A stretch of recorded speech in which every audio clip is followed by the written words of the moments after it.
Welcome back. You're watching the last end of Standpoint here on Morning Prime. We continue with the conversation, looking at the legitimacy of the 10,000 million signatures so far in regard to delegitimizing the position of the president as it is. And the debate has been whether it is an impeachment. This is what we are trying to make limpid with our panelists this morning. And before we took a short break, we were just to also get the perspective as we finish. John Verdi. Was it John Verdi? I lost my track. It was Mugatana. You just finished, yes. Mugatana, it was actually you. So we were going to shift the debate to the IEBC, parallel IBC. Had you exhausted with the 10 million signatures before you shift to the IBC question? The 10 million signatures, to me, with a lot of respect to my friends in the opposition, especially those that I really think are brainy and stand for the people, is that we have a problem. And I will explain it this way.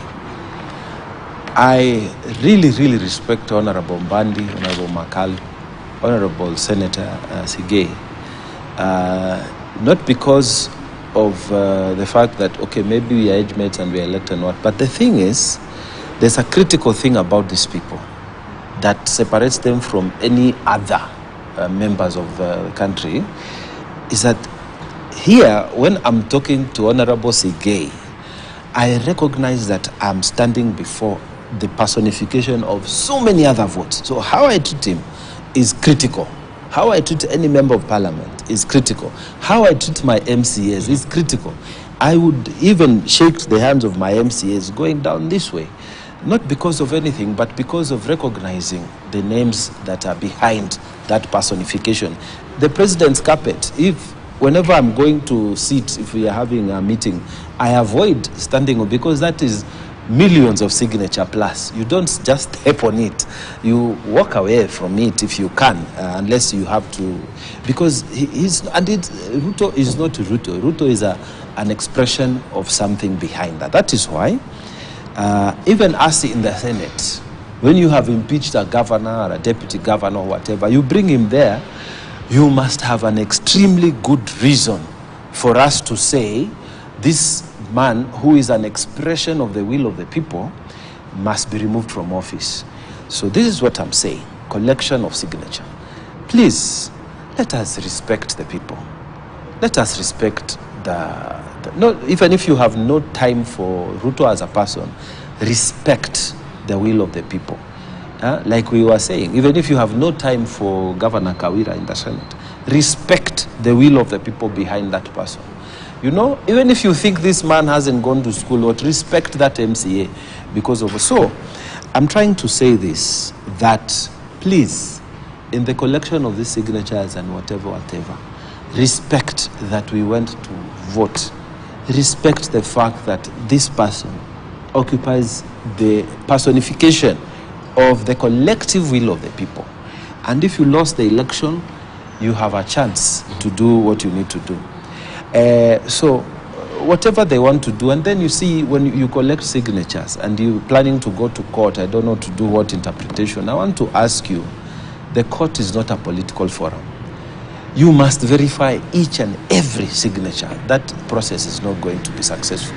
10 million, which court, which place? Anyway, and who is going to verify? That is another thing. Who is going to verify if the constitution of IBC is not? Is not there. Not but let's just say, like we've said, they've asked. It's their business. Let them do it if they want to do. And then on this issue of the parallel IBC, my take is that our leaders in the opposition are being misled. And the reason I say that the opposition has become a cult-like organization is that in a cult, people have a lot of fear for the leader. People are not talking. People are not saying the truth. People are not telling the king that you are naked. The thing is, the thing is, it is illegal to set up a parallel IEBC. And it was also illegal to swear himself as a people's president, quote unquote. It is also illegal to exercise collection of signatures saying you want to remove the president. So these acts of illegality, these acts of, it is a pattern. Someone who thinks that they are not bound by the laws that are there in the country. And I think this is why I'm saying, let us change leadership. Let us engage with people who are up with the times. You can't proclaim yourself a president when you don't have constitutional mandate. You can't now say you are going to set up a parallel IEBC. I mean, you want to choose the ref yourself so that when you commit a foul, that ref doesn't say anything. When you knock out someone, that ref doesn't say anything. So when you score, that ref says, no, you didn't score 1 goal, you scored 2 goals. That is what they want to do. It is nonsensical what the opposition is doing, saying they are going to do things outside the constitution is creating anarchy. And the problem with our people is that they believe they are political leaders. Like now you hear people say, oh, there's the MP elected, sitting MP, and there is the people's MP, There is the governor who is elected and there's the people's governor. Why? It is coming from that history of disobeying the constitution that was started by the leader of opposition some time ago. And now the same culture of disregarding what the constitution says, because I'm sure he knows that you can't have another IEBC. You can't have a process of removing the president without following the constitution. But he wants to do it. And the beauty of it is that God will take charge of this thing. Already we can see even the process of collection of signatures is not about legitimate issues. It is like the way they wanted to use BBI to propel themselves into power, and then it was cut short. Now they are starting this one so that it becomes an issue. But the good thing with this one is that already those MPs in Eastern, when they went for the service, before they went out there with Kalonzo, they said, no, Kalonzo is the man. So they are also not talking about... We'll come to that. The Kalonzo is the man. They are not talking about the signature collection. We'll come to that. So for me, I'm thinking this whole swearing in of the people, people's president, IEBC, which doesn't exist in law, collection of signature, which is not provided for in law, is all creating false hope, false things, giving false hope to the people. And this is what cults do. The cults, they tell you, you will go to heaven when you starve yourself. By the time you reach, you need to die fast. And then when you die, because my wife can't die, if my wife dies, all the women will be stopped. And people believed from going to heaven. And people believe. Cults, they create false hope, false promises, false, that's what they do. And you can't question the cult-like leader. And this, Azimio, is becoming a cult-like organization because they are talking things that are outside the law, and they are giving people false hope. Please, just do what you are elected to do. Play your role in opposition. Do the things you need to do. But don't tell people that you are going to create a new IEBC. Don't tell people you are going to remove the president by signatures. Don't tell people there's a people's president and another president. Let's hear from Honorable Makali on this as well. Is it off base that what we're hearing regarding this parallel IEBC, it's completely out, way off the mark as far as the constitution is concerned? But how has it been conceived within Azimio? Anyway, Gibala, I really, before I get that, let me just say this. The issue of, I think Senator Mugatana is mixing things in terms of our rally in Kandiani relating to the issues of high cost of living, and yesterday's meeting, which was in charge, which is reporting today's paper about the Kalonzo presidency. Yes. So on Friday, that was purely issues to do with cost of living. We didn't bring out issues of politics of succession. But coming to the parallel IBC, as I said earlier, for me, I believe we still operate within this document called the Constitution. So this is not something I've thought serious. Maybe one of Bombani might be having more details, but personally, I've just seen Mudavadi talking about it. From where I sit, I've not heard of anybody talking about parallel IBC, because we have given a condition that the only thing we have said as a Simio is that as we constitute the IBC, because we don't have commissioners now, that must be a consultative process, because all of us are players in that game. We don't want a situation where Kenya Kwanza just runs with the process. They do appointment, they do everything. We are saying it has to be, and it was one of the key issues in that party, the task force.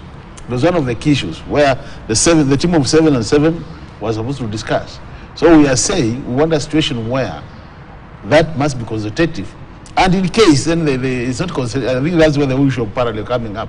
If you go ahead and then form one without consulting the other side, because a team, a game has 2 teams, it doesn't have 1 team.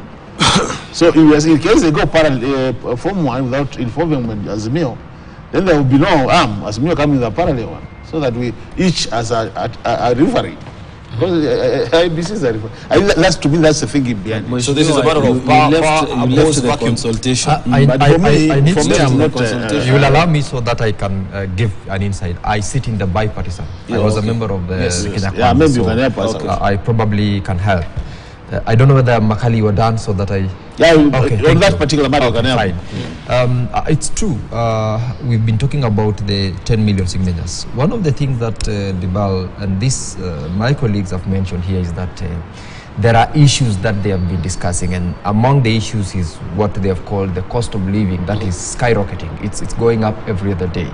That is something that both, or rather all of us, have agreed that we need to deal with the cost of living. We need to cushion Kenyans so that we have them beyond just hand to mouth every day.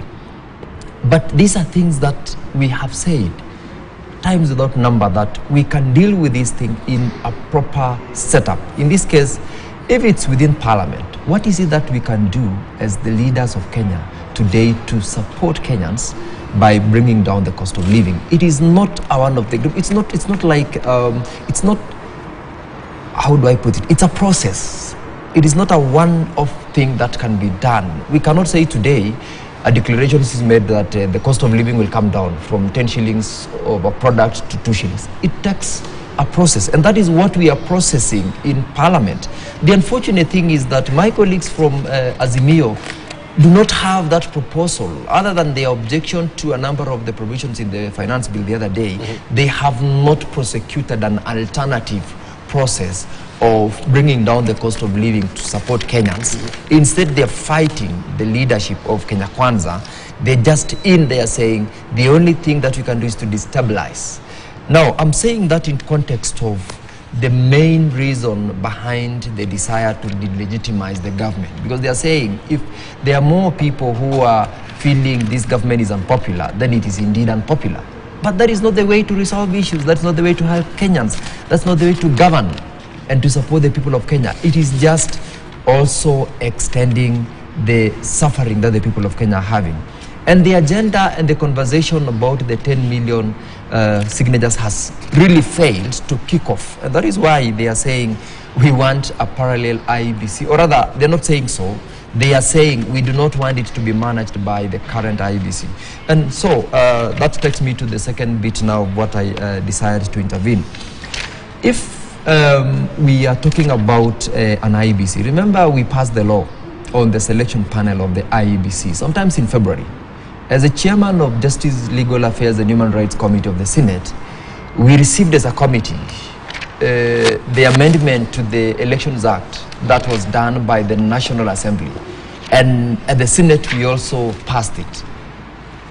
We had to do it as a committee, and when it went to the floor of the House, it was voted, it was passed. That is what borne the mandate to the President to now pick the 7-member selection panel of the IEBC, sometimes in February, through a Gazette notice. Nobody has challenged it in court. Nobody has challenged that law in court, in as far as I know. And so, the team that is in office is lawfully in office, doing what the law allows them to do. Remember, we have got a number of constituencies and wards that do not have sitting representatives of the people.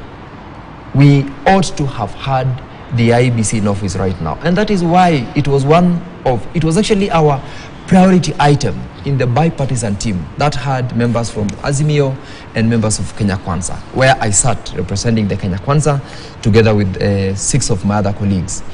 This was our priority issue in the bipartisan talks.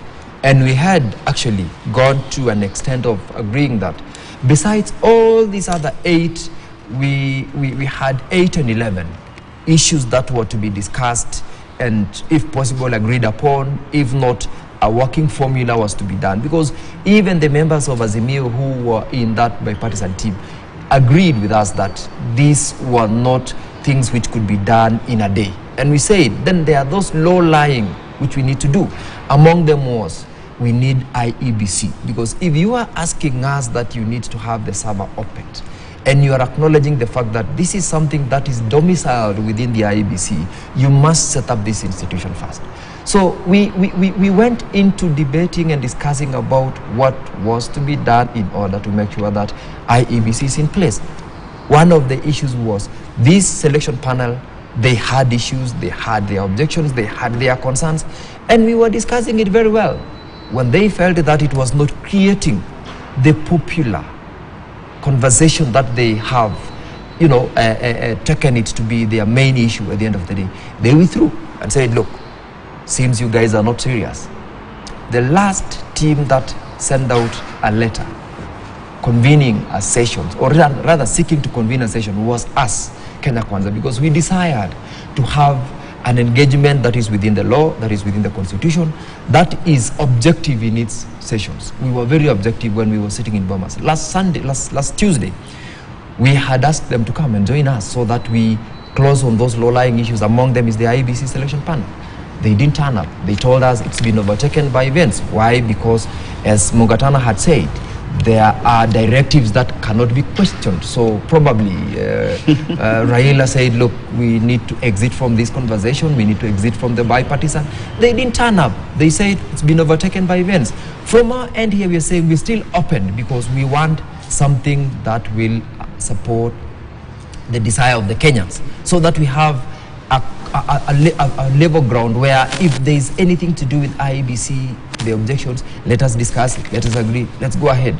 But then again, since IEBC selection panel is in office lawfully, nothing stops them from actually going ahead. I think they've got over 900 or so applicants. They probably could be the process of selecting the people. So they should actually continue and get us the IEBC, so that if they will bring their 10 million signatures, let the body that is mandated in law to deal with it. They have acknowledged the fact that they want to do things within the constitution. So if that were to be it, then let that be done by the mandated entity that is provided for by the law. But it's very unfortunate for people to begin to say that we will have an independent entity to deal with the issues of these 10 million signatures, because that cannot be. You can't pick something out of nowhere and say this is the one that will deal with it, because we will object to it as well. But let's not conflict the issues with the 10 million signatures with the IEBC. I think those are two separate issues. And then allow me to just say something. If my little girl, Liz, who is 5-year-old, is playing with mud, and as a parent, I will not ignore that fact, because that will come back to me. I will have to clean the mess, and therefore, if there is anything that I need to do, I'll need to do it. And that is why we are having this conversation. These people are messing up with the electorate that they send them to office by playing picky ponky with their, So it is not that we have no business. Right. It is the business of a parent who has the mandates to say, look, you're not doing the right thing. That's why we are talking about the misleading of Kenyans with the signatures and all that. The soil is back to you, Honorable Badi. You're the one who talked about the child playing with the soil. So I want to be clear that there is nothing we have done, we are doing, what we intend to do, which will be outside the constitutional provisions. We are operating within the confines of the constitution, including mandamano, including the collection of signatures and anything else. Including the IEBC? Choosing a referee, as Honorable Mugatana says, that we want to choose a referee. It's the opposite. It's the Kenya Kwanza which is trying to choose referee for 2027. And we are telling them no. We are not going to allow you to choose referee for 2027. And if you are going to do it, there will be chaos. Because you can't choose a referee to preside over a game where we are both participating. A referee must be neutral or representative. You may not have a neutral referee, but let people have confidence that at least it is a representative referee. What Honorable Senator Zige is saying, and I want to be very clear on this, that yes, I don't sit in that bipartisan committee, but that bipartisan committee was a creation of the PG. We sat as a PG, they sat as a PG and nominated the members. Our PG withdrew the membership. So it is not the decision of an individual or members who are sitting in that committee. And it was communicated publicly. We even gave timelines within which if we didn't get response from the other side, then we were going to withdraw our membership. And that is what exactly we did.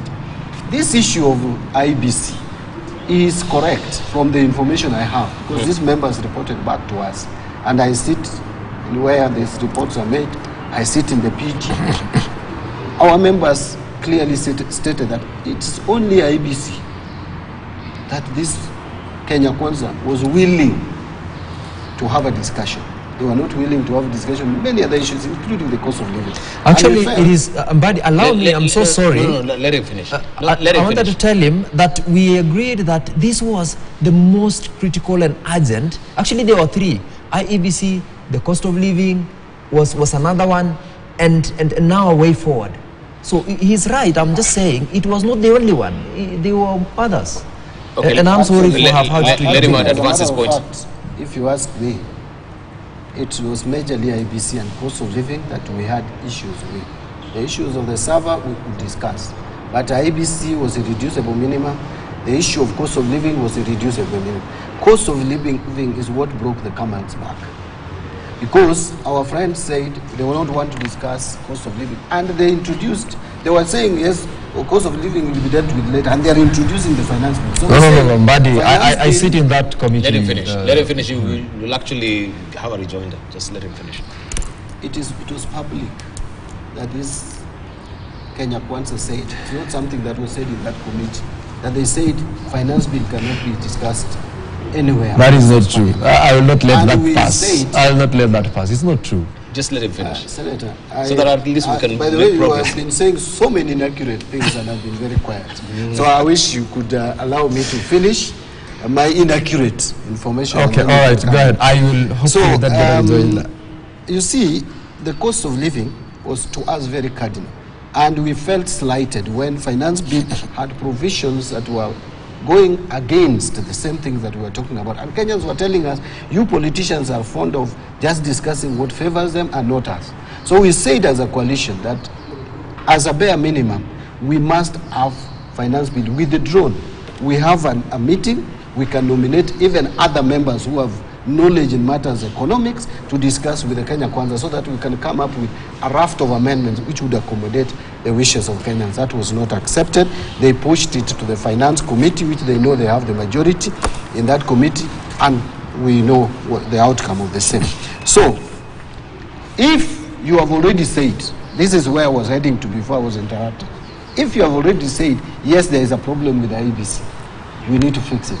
Then again, now because of the process of fixing it has failed, then you say, the one that had already been put in place, let it continue. What are you saying?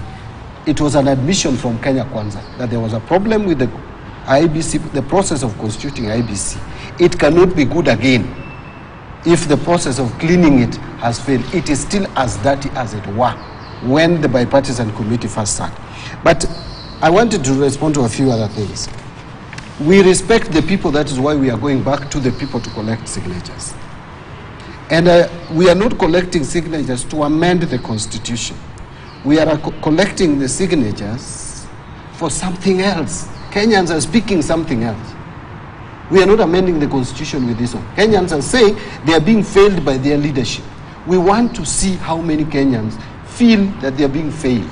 If we are not going to collect 10 million signatures, what is the problem with Kenya Kwanza? They should be happy that we have failed. So they should not tell us you are not going to succeed. Let us wait if we are going to succeed or not. On the issue of illegality of processes, it is not for Mbadi, it is not for Senator Mugatana, I know he's a lawyer, it is for the courts, it is for the judiciary. And actually interpretation of the Constitution is left to the High Court. It's not even the Supreme Court. I don't know whether it will end there. But if there are issues dealing with interpretation of the Constitution, and there will be issues very soon, and they will see it, it will land on the desk of the High Court. On issue of giving, alternative policies, I have had this talked about several times. It is not the duty of opposition to bring out policies which would govern. We critique the policies of the government and say what we want to be done. Now, we have talked about efficient and effective government. Is that not an alternative policy? We talked about the appointment of CASs, which we thought was unconstitutional. Has it not been determined to be so in the courts? We have talked about curb corruption. Are we not seeing continued corruption still in the government? So we are offering solutions. We are telling the government what they need to do. Don't overtax Kenyans, because no country in the world has ever grown, registered tremendous growth by overtaxing their people. Don't do it. Remember, during COVID, we had even to reduce rates of taxes. Why? Because you need to put money in the pockets of Kenyans so that they can have disposable income to increase the demand in the economy. And that would help improve manufacturing and hence job creation and economic growth. Are we not speaking? Are those not alternative solutions? But when you find people, when you have a government that is led by people who are fixed on what they want to do at whatever cost, whether Kenyans tell them, why are you building us these houses? We have not asked for them. You are going to take money from a teacher in the village, in a village called Seka in my area. He's someone who has his own house. Whether it is good or not, he's comfortable in that house. You are telling him, I have to take your money to go and build houses to anonymous people. Anonymous in the sense that you are not even clearly saying whether these people who are contributing are going to be the beneficiary, or you want to give it to the homeless. If you want to give houses to our homeless Kenyans, it is correct. Tell us, I'm going to tax you to provide houses to people who are less privileged. John Badi, as I speak, I've built so many houses in my village for people who cannot manage to build houses. I've helped them build the houses. It is a philanthropic way of doing it. If you want us to involve in such philanthropy, there is a way to go about it. In fact, I said in one of the media houses, take us to church and preach to us so that we get convinced. You know, matters morality and matters religion and matters philanthropy are not things to force onto people. You persuade them to accept. Right, thank you. All right, I think we need to wind up on that particular issue. Then we gravitate to, unless Honorable Mugatana, you wanted to give a rejoinder, or Honorable Makali, on that. You wanted to clarify something. Yes, there's something that I wanted just us to pick here. You can go on with that, then. Okay, thank you. Can I just say something? Please. If you don't, I've just got a message from Honorable Chendiamon, who was actually the co-chair. The co-chair, yes.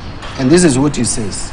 The talks collapsed when KK, that is Kenya Kwanza, refused to sign letters stopping the selection panel and preservation of the servers, claiming those were independent bodies. You can respond to that. I wanted to say that, Honorable Mbadi has said, we have said as Kenya Kwanza that there was a problem with IEBC. Remember, this was their issue. When we sat down as the bipartisan team, part of the first assignments we did was to enlist the issues raised by both parties. It wasn't one of the issues that was raised by Kenya Kwanza, but we said, because they are the ones who have raised this issue, let us deal with it. So it is not that we said that there was an issue with the selection panel that then that is in office, or the process leading to their selection. We didn't, but it was their issue, and you said we were willing to accommodate and have a conversation around it so that we agree on way forward. That's so. It's them who said it, it's not us. Two is that it's true we had listed the IEBC as one of the items. There is also the cost of living. It is not that we said we will not discuss it. It was what we raised. It was one of the issues we raised as a coalition, because we also feel the Kenyans, when they say we have got these issues, other issues, the server, corruption, efficiency of the government, that Honorable Mbadi has said, the appointments in the government, the raid on political parties. We've discussed this not once, but more than once. And so it was a matter of, let us pick priority items for discussion and a way forward. We did not. What the Honorable Chenda Amolo has said as a co-chair is true, when it's true and not true. On the other hand, it's true because we needed to sign letters, both parties. What they did, they sent us a letter that we amended the text. Because remember, this is a constitutional, legally body. As he well put, we were picked up by our respective caucuses. That is the Azimio PG, the KKPG. That is it. And since we said from the onset that we are going to deal with issues within the confines of the Constitution, we needed to have those letters in the context and in a text that will respect the Constitution. Their draft did not. And when we corrected ours and sent it to them, they said it's been overtaken by events. When we invited them for a meeting, they said we are waiting for advice. The last letter that was sent by our co-chair, they said, look, guys, we were recalled. That has been overtaken by events. So he could be right on the one hand. We are right by saying we had to sit back and make sure that whatever letter that we are saying is within the law, is within the Constitution. Right. As they close on it, Kenya Kwanza government is one of the most consultative government. None of our principles is gazetted to what they want to do. It is not true to say that the president wants to do what is proposed to do without seeking consultation, without listening to the people. Kenyans have not said that Kenya Kwanza has failed them. Which Kenyans have talked that Kenya Kwanza has failed them? In fact, they are saying this is the most consultative government that we have had.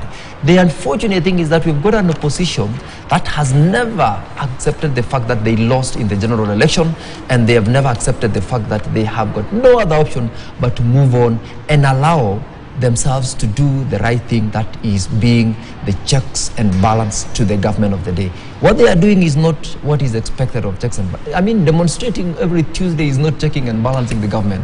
It is just trying to derail the government. But we are saying we are focused on the goal, we are listening to Kenyans, and we are doing what Kenyans want us to do. Thank you. I want to comment on the IBC thing. You know, the BAL, all along we have said that the two teams, the Kenya Kwanza team and the Azimio team, and as the Honorable Otiende is saying, to me I think the issue was mistrust. You know, I think when these teams were constituted, we did indicate very clearly that it would be good that we put all the cards on the table.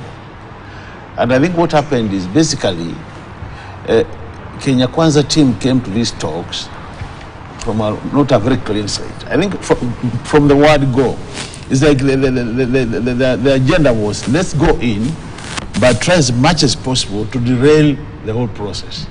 So that you find that whatever moves were being made by our team, the issue was not, can we just sign? The issue was, can we look for areas where we can now continue derailing the process? And that's why at some point we said, can we just walk out of this thing? That was my interpretation, because I could just look at what is happening. But now the issue, you know, I don't know why Honorable Singei is so much, you know, this issue of demonstrations. Singei, you just need to accept these things will continue. They are in this conversation. We're actually saying forget about it. Every time you talk about to go around and bring back the issue of demonstrations. We are saying these 10 million signatures, Honorable Singei, we are saying we are going to collect them. If we get them, it will be a confirmation that Kenyans are saying we are not happy with the government. If we don't get them, you get a very clean bill of, and they will be telling you we are okay with your government. So just relax and wait. You see whether we get the 10 million. If we get it, you will have no reason to say, because this will be genuine signatures. Kenyans will have signed and said we are not happy. As to what will be done with the 10 million, it is our business. But for now, relax. Let's not make these statements which are not based with any evidence. You know, just saying 20%, 30%, no data is supporting that. That's what we want to say. Through signing, Kenyans will confirm the bar. And to me, I didn't want to comment much on this because these are legal issues. I thought my colleagues who are legal minds could take it. But don't say that done.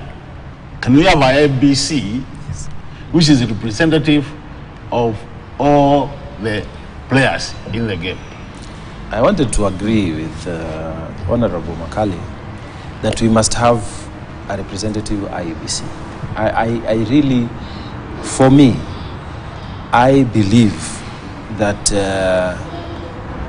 the fact of opposition stepping away from the discussions was wrong, because I've seen our side, our chair, in the press saying that we are frustrated by the fact that our colleagues in the opposition are not attending the meetings. And now we're having a confirmation that they're changing their stance on that. Now, for me, I'm personally affected because in our county, we lost an elected MCA who passed away. And this is what is happening. He was the chair of the finance committee in the County Assembly of Tana River, the Honorable, my friend, Ndoeni, and then MCA for Chewani Ward. So, first, we are lacking a very intelligent person within the structure of the committees. But aside from that, there are employment opportunities for Chewani Ward that he would be pushing for, he can't do now. There are, administrative issues like the ward bursary fund that need the MCA to be there. It is stagnated and people don't know what to do. It is affecting the voters of Chewani Ward in a real way. So for me, I was going to make this appeal. Let them agree to come and sit, you resolve at least one issue. Because today it is the MCA, tomorrow it will be a member of parliament, tomorrow it will be a senator. We never know when God is calling us back home. And then it will be a crisis. If an MP has gone, CDF is hanging in the air, their children who are waiting to go back to school, they are hanging. Let's be fair to the Kenyan people. Politics aside, let them come and resolve the issue of IEBC. And if they can't, then let them allow the process that had been initiated to be finished so that we can have these elections and by-elections done. And then they can discuss the whole thing after all the by-election slots have been filled. But I think from where I stand, I think it is not fair to the Kenyan people for them to walk away, first to raise the issue that we believe this IEBC is not good and whatever. And then the government says, okay, fine, let us sit and discuss. And then they walk away from that. Even if you don't want to discuss any other issue, you could discuss that particular one. And for me, it is just that anarchy kind of mindset where you say, like in the previous past, we want the court to declare that the president was not elected properly. Then you get a court judgment. Then you say you will not participate in the presidential election again, and you are the one who went and stopped the whole process. Then you say I am not interested. So to me it's ringing the similar bell that you have said, let us not establish a new referee for 2027. The IEBC is not correct. Fine. Then come to the table. Then you don't want to come to the table. I think let's be fair to Kenyans. If you are saying this is not a correct thing, then come and talk, because some of us are actually practically affected, and we are urging our colleagues, if you've raised the issue, let us discuss, isolate that issue, discuss it and finalize it. Then you can continue with the demonstration and whatever on the high cost of living, because that's a long-term process. Thank you. But this one, thank you. We could fix it. Right, we need to be winding up because also time is not really on our side as we also looking at these issues, because this is still a developing story. So, Honorable Mbadi, we're still looking forward to more protests this week, as it's been reported. What is the game plan so that now Kenyans, they know how also they can try and organize their calendars around also the protests as well? Is it going to be every Friday? Is it have you given any indication on when these protests they're going to be held? We have a protest this Wednesday. and the protest will continue. Communication will be put out as to whether we are doing it every Wednesday or daily. By the way, I wanted to tell Senator Sigei, there is no law that stops having demonstrations even daily. There are no specific dates stated in this constitution that you should hold demonstrations on Wednesday or Tuesdays. I saw there was a bill that is seeking to amend that, the public order bill. Yes, there's a public order bill. It's a very ignorant member of parliament. But anyway, how can you say that? How can you say that? He's an elected man. Let me finish what I was saying. So the demonstrations will continue. Yes. You see, Senator Segei did not dispute the fact that when they had agreed that yes, there's something to be done on IBC, and Senator Mugatana has also alluded to the same. We are all in agreement that you need IBC where everyone feels we have participated in one way or the other, whether they are minority or majority or whatever. But that's said. The moment you have said yes, that should be done, you have to stop all the processes. And one of the processes was stop the panel from going on with the work. So if you have refused to stop the panel, then what are we doing? What is it that the committee, the bipartisan committee was doing? So in my view, I think Kenya Kwanza and actually President Ruto, because of the heat he was facing, what he was feeling with the maandamanos, he wanted to cool the fires. He was not committed. Kenya Kwanza has not been committed to this talk. They wanted to cool the fires, and they thought now they have sufficiently cooled the fires. The problem is that the fire that may be started now, or that may start itself, because now it is going to Kenyans, by the way. The people who may stop this maandamano going forward may be Kenyans. And you know, you can start a process and it gets out of hand, to the extent you may not tell Kenyans to get out of the streets. So the fires may be too much or too little. My advice is, if you are interested in this country's progress, there is need to talk, there is need to dialogue, but be serious about that talk and dialogue. Thank you. Be serious about it. All right. Honorable Kelly, your closing remarks. Oh, closing? Yes. Oh, I think that's my closing. It sounded like a closing. We'll give you another round of closing. Yes, we'll give you another round. Just let's begin with you, Honorable Bakari, on closing. Oh, closing. Yeah, let me just agree with what Honorable Band is saying. In terms of way forward, we have agreed maandamano will continue, and as usual, we'll get direction going. And if it's tomorrow, people will be there. But I said many times, actually Kenyans will be taking up this leadership of this maandamano if things don't change. We are interacting with Kenyans at our level, and I'm telling you, people are suffering. That's the fact of the matter. Kenyans are suffering, and it's important this government listen to the voice of the people. You know, at times they might say what Makala and saying as banned here, our own personal positions, but it's good you listen this government, because they have all the system to listen to the government. They have the administration, not the government all the way to the village elder. They have the NIS, and I'm sure they're getting these reports. So let them not just ignore what Kenyans are going through. The second item, as I close, Honorable Dibao, when you look at the standard, the issue of the teachers' shortage, Kitui is listed there. And I want to confirm to you that all the reports about understaffing in this country, Kitui has always been in any of the reports since independence. This county has never had enough teachers. And the way we look at it as teachers, as leaders, is this a way of marginalization of our county.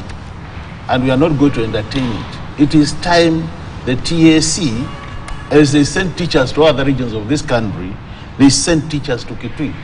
Our children are as good as any other children in this country. We are taxpayers. We are no less of Kenyans. We want Kitui to be served, just like any other country in terms of teachers. Right, thank you. Thank you.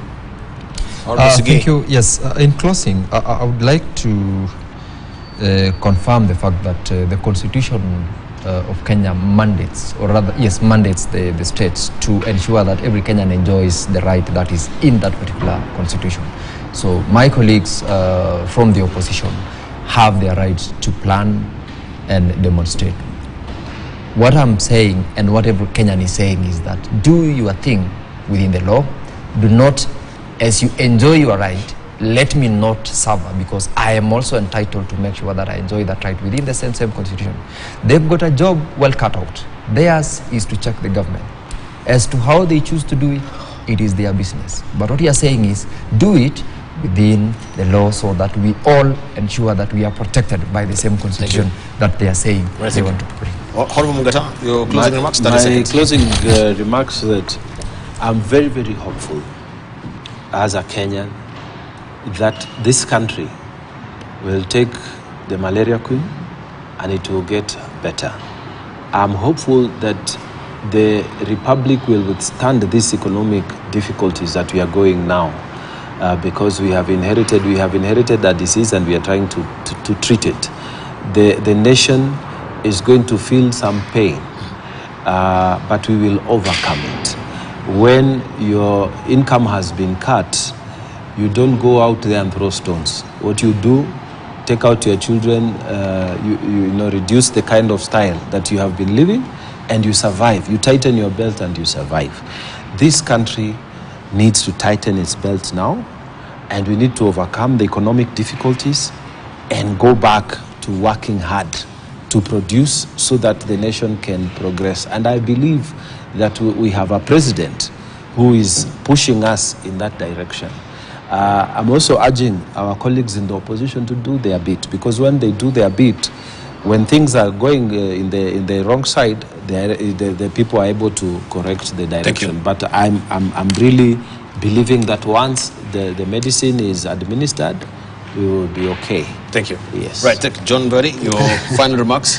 Yeah, you know, there's something that I had not said about Raila giving false hope. I want to just to tell my friend Mungatana, he has been my friend for a long time, that Raila does not give false hopes. Actually, if you look at his history, he has achieved a lot through these agitations, including if Raila just gave up after 2 or 7 elections, we would not have the constitution we have today.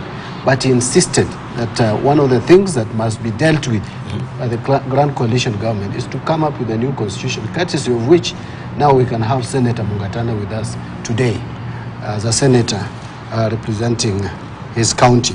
Right now, Azimio's focus is not on election of 2027. Our focus is on challenges facing Kenyans presently. And that is why probably you see us doing things differently. As your Secretary General goes around the country recruiting members to UDA, as we are saying, no, let us first deal with the problems that are facing Kenyans. Let's have this government, because it is in place, whether legitimately or not, it is in place to deliver. Finally, I also want to talk about teachers. If you go to my constituency today, Suba South, where I come from, which I've represented for 15 years, I don't represent them now. But the average shortage of teachers per school is 7 teachers. You don't expect good performance with such kind of understaffing. We must change our policy of treating education as a recurrent expenditure to a development expenditure, so that we can put enough money for hiring of teachers. Thank you, Honorable Mbadi. I really do appreciate, we really pinch for time. I wish we could have discussed more. There's a question also of the ports and how private organizations are going to be running these ports. We shall be discussing that as well, I think, next week. And why is there any consultative forum that this should be broached with before that particular decision is made? We've known what has happened in Tanzania as far as the ports are concerned, with some of the firms in Dubai running that particular port as well. So that is a question that we need also to put on the table next week. Thank you, gentlemen. I really do appreciate. I hope we pick it up next week. Thank you for your insights and valued company as well. And thank you for your valued company. Don't go away. Much more coming up on the other side of a break. News Diary is up next. Thank you.